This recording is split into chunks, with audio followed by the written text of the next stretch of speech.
अभी मसीह भाई बहनों पर बहुत से सताव बढ़ रहे हैं। जगह जगह हुल्लड़ मच रहा है, गाली गलौज हो रहा है और कई गुट उठ खड़े हुए हैं और प्रभु से के विरोध में खड़े हो गए हैं और प्रभु का विरोध करने लग गए हैं। तो आइए भजन संहिता 2 अध्याय देखते हैं क्या कहता है। हालेलुया।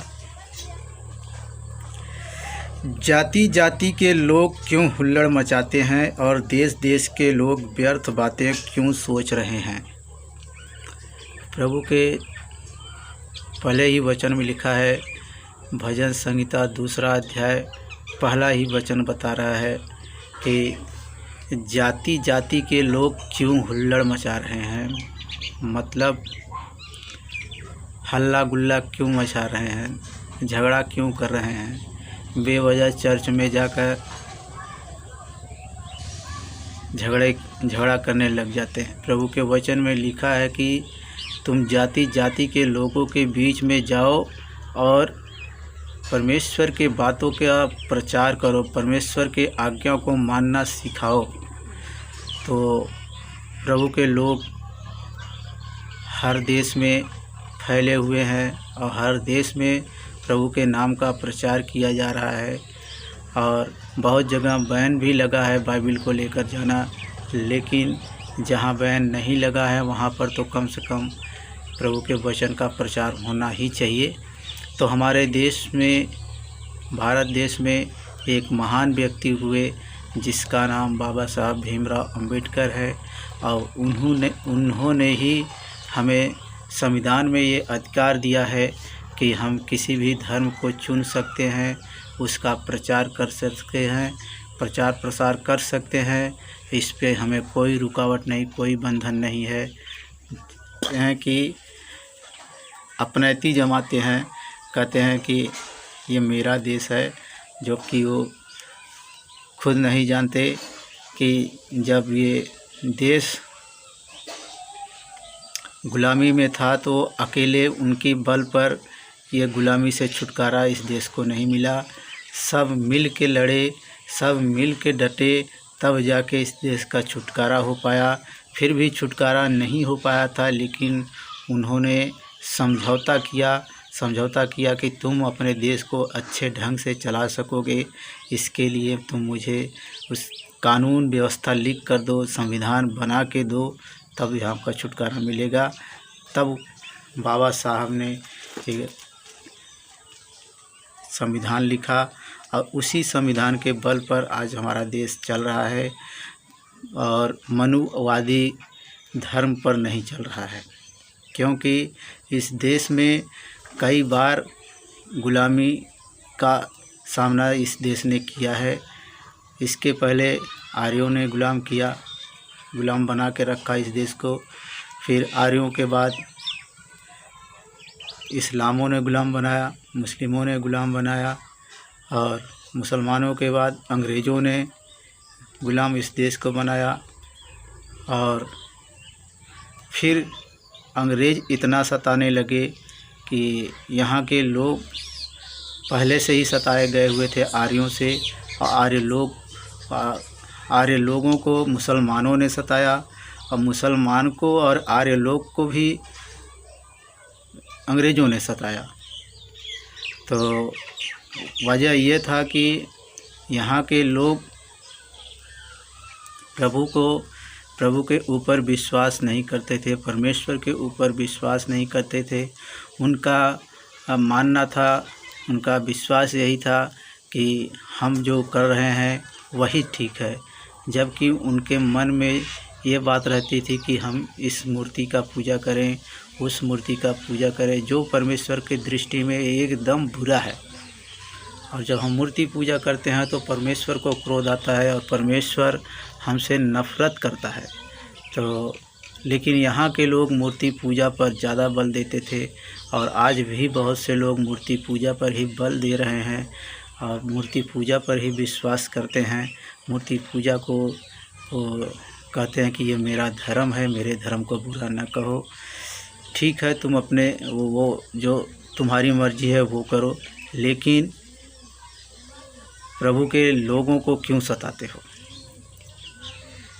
और इसके बारे में प्रभु ने कहा है, प्रभु के वचन में लिखा है, जाति जाति के लोग हुल्लड़ क्यों मचाते हैं। जाति जाति के लोग, कई जाति के लोग जो है हुल्लड़ मचा रहे हैं, लफड़ा कर रहे हैं, झगड़ा कर रहे हैं, यहाँ तक कि मारपीट भी कर रहे हैं। कई लोगों को मारे पीटे भी हैं। और अभी एक लेडीज़ ने एक पास्टर को थप्पड़ मारा था, जो वीडियो बहुत वायरल हुआ था। और कह रहा, देश देश के लोग व्यर्थ बातें क्यों सोच रहे हैं। ऐसा नहीं कि मेरे ही देश, हमारे ही देश में जो है कि ऐसा हो रहा है, और भी कई देशों में ऐसा हो रहा है। और प्रभु के नाम का प्रचार हो रहा है, यीशु मसीह के नाम का प्रचार हो रहा है, हर देश में हो रहा है। यीशु मसीह के नाम का प्रचार हो रहा है, और जो विश्वास कर रहे हैं उद्धार पा रहे हैं। क्योंकि प्रभु यीशु मसीह के वचन में लिखा है, जो पुत्र को स्वीकार करेगा वह जीवन को प्राप्त करेगा, जो नहीं स्वीकार करेगा वह दोषी ठहर चुका। हालेलुया। तो पुत्र कौन है? प्रभु यीशु मसीह ही है। और आगे दूसरा वचन देखेंगे, कहा, यहोवा और उसके अभिषिक्त के विरुद्ध पृथ्वी के राजा मिलकर और हाकिम आपस में सम्मति करके कहते हैं, आओ हम उनके बंधन तोड़ डालें और उनकी रस्सियों को अपने ऊपर से उतार फेंके। वह जो स्वर्ग में विराजमान है हंसेगा, प्रभु उनको ठट्ठों में उड़ाएगा, तब वह उनसे क्रोध में बातें करेगा और क्रोध में कहकर उन्हें घबरा देगा। हालेलुया। जाति जाति के लोग हुल्लड़ मचा रहे हैं, देश देश के लोग हुल्लड़ मचा रहे हैं, और पृथ्वी के राजा मिलकर कहते हैं। ऐसा नहीं कि सिर्फ छोटे मोटे लोग कह रहे हैं, गांवटी लोग कह रहे हैं, या स्थानीय लोग कह रहे हैं। पृथ्वी के राजा बता रहे हैं, वचन बता रहे हैं, पृथ्वी के राजा मिलकर और हाकिम आपस में सम्मति करके कहते हैं। पृथ्वी के पर रहने वाले राजा लोग भी प्रभु के विरोध में खड़ा हो चुके हैं, और उनके विरोध में बुरी बुरी बातें भी कह रहे हैं।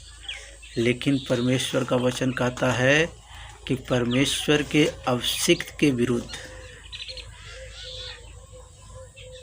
कह रहा है, वह जो स्वर्ग में विराजमान है हंसेगा, प्रभु उनको ठट्ठों में उड़ाएगा, तब वह उनसे क्रोध में बातें करेगा और क्रोध में कहकर उन्हें घबरा देगा। मैं तो अपने ठहराए हुए राजा को अपने पवित्र सियोन की राजगद्दी पर बैठा चुका हूँ। हालेलुया। दूसरा वचन में कहता है, यहोवा और उसके अभिषिक्त के विरुद्ध पृथ्वी के राजा मिलकर। हालेलुया। यहोवा का अभिषिक्त कौन है? जो प्रभु यीशु मसीह को स्वीकार कर लिया है, वह परमेश्वर का अभिषिक्त दास है। जब राजा दाऊद दूसरी जगह पर था और राजा साउल उसकी खोज में था, उसको मारने के लिए आया था, लेकिन राजा दाऊद उसको छोड़कर कहीं दूसरी जगह चला जाता था, भाग जाता था। उसके हाथ में परमेश्वर ने कई बार, राजा दाऊद के हाथ में साउल को कितनी बार भी किया कि इसे मार डाले, लेकिन राजा दाऊद ने साउल को नहीं मारा, इसलिए कि वह परमेश्वर का अभिषिक्त था। परमेश्वर ने उसे, परमेश्वर के दास सैमुअल ने उसका अभिषेक किया था राजा बनने के लिए, और उसे वो अपना राजा स्वीकार करता था, मानता था, कहता था। ये नहीं कि वो राजा था इसलिए नहीं मारना चाहता था, बल्कि इसलिए नहीं उसको मारता था क्योंकि वह परमेश्वर का अभिषिक्त था। पर उसे अभिषेक किसने किया? परमेश्वर के द्वारा सैमुअल ने किया था। सैमुअल ने जब उसका अभिषेक किया तो वह राजा बना। साउल, और इसलिए दाऊद उसको नहीं मार रहा था। लेकिन एक दिन लड़ाई में जब वह मारा जाने लगा तो उसे लगा कि मैं अब मारा जाऊंगा, तो उसने अपने ही सैनिक से कहा, तू ही मुझे अब मार दे, नहीं तो ये खतना रहित व्यक्ति मुझे मारेगा, अन्य जाति मुझे मारेगा, तो मुझे अच्छा न लगेगा। तो वह अपने ही सैनिक से अपने आप को मरवा लिया। फिर वही सैनिक आके राजा दाऊद को संदेश देता है कि साउल मारा गया। तो वह कह रहा है कि तू कैसे बचकर चला आया। वह पूरा हाल कह सुनाया। तो कहा, दाऊद ने कहा, तूने परमेश्वर के अभिषिक्त को मारा, इसलिए मैं तुझे मार रहा हूँ। उस सैनिक को दाऊद ने मार दिया। हालेलुया। ये है अभिषिक्त। तो आज जो परमेश्वर के अभिषिक्त को मार रहे हैं तो वो छोड़े नहीं जाएंगे, वो उनका बदला परमेश्वर स्वयं लेगा। यीशु मसीह स्वयं लेगा। प्रभु यीशु मसीह ने कहा, ये लड़ाई मेरी है, ये लड़ाई मैं लड़ूंगा। हालेलुया। और जो प्रभु यीशु मसीह जो कह देता है वो वचन पूरा होता ही है। प्रभु के वचन में लिखा है, मेरा वचन व्यर्थ ठहर कर मेरे पास वापस नहीं आएगा। जिस काम के लिए मैंने अपने वचन को भेजा है वो काम करके ही मेरे पास वापस आता है, वह व्यर्थ ठहर कर नहीं आता। तो प्रभु यीशु मसीह जब आया तो व्यर्थ नहीं गया, उसका लहू बहाना व्यर्थ नहीं गया। वह जब आया था तो शैतान के ऊपर विजय पाने के लिए आया था, और शैतान के ऊपर वह विजय पाया, और आज भी विजयी है। और जब प्रभु यीशु का जन्म होने से पहले जिब्राइल दूत आया था तो उसने कहा था कि उसके राज का कभी अंत न होगा। आज बहुत से मुसलमान लोग कहते हैं कि वह कब कहा कि मैं ईश्वर हूँ। ठीक है, वो नहीं कहा था, लेकिन जिब्राइल ने तो कहा था। जिब्राइल ने तो कहा ना कि उसके राज का कभी अंत न होगा। तो उसका राज कहाँ है? क्या वह राज कर रहा है यहाँ पर? वह पृथ्वी पर उसका राज नहीं है, उसका राज स्वर्ग में है, और वह राज कर रहा है। और यीशु मसीह ने कहा, स्वर्ग और पृथ्वी का सारा अधिकार मेरे हाथ में दिया गया है। स्वर्ग और 31 वचन से देखेंगे, पहला अध्याय 31 वचन।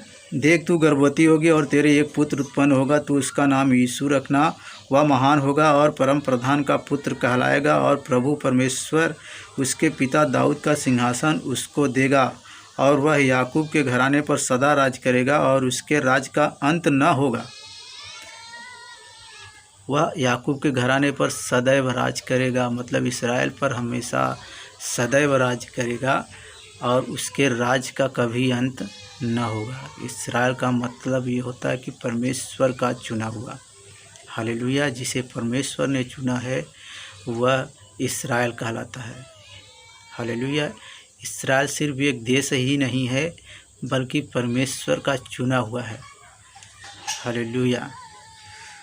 मरियम ने स्वर्गदूत से कहा, यह कैसे होगा? मैं तो पुरुष को जानती ही नहीं। स्वर्गदूत ने उसको उत्तर दिया, पवित्र आत्मा तुझ पर उतरेगा और परम प्रधान की सामर्थ तुझ पर छाया करेगी, इसलिए वह पवित्र जो उत्पन्न होने वाला है परमेश्वर का पुत्र कहलाएगा। और देख, तेरी कुटुंबिनी इलिशिबा के भी बुढ़ापे में पुत्र होने वाला है। यह उसका जो बाँझ कहलाती थी 6वां महीना है, क्योंकि जो वचन परमेश्वर की ओर से होता है वह प्रभाव रहित नहीं होता। परमेश्वर का जो वचन है वो प्रभाव रहित नहीं होता, पर व्यर्थ नहीं होता है। और उसने कहा, देख, ये वचन जो है व्यर्थ नहीं है, ये परमेश्वर का वचन प्रभाव रहित नहीं होता है। तो हम विश्वास करें, हम माने कि परमेश्वर का वचन प्रभाव रहित नहीं है, परमेश्वर का वचन कभी खाली नहीं जाता। तो परमेश्वर के अभिषिक्त दासों को जो मार रहे हैं, गाली दे रहे हैं, उन्हें भला बुरा कह रहे हैं, उनका परिणाम उनको जल्द ही मिलने वाला है। और एक भविष्यवाणी प्रभु ने किया है मेरे जीवन से, जो प्रभु के लोगों को सता रहे हैं उनके बारे में भविष्यवाणी है। अगले वीडियो में बताएंगे। तब तक के लिए जय मसीह।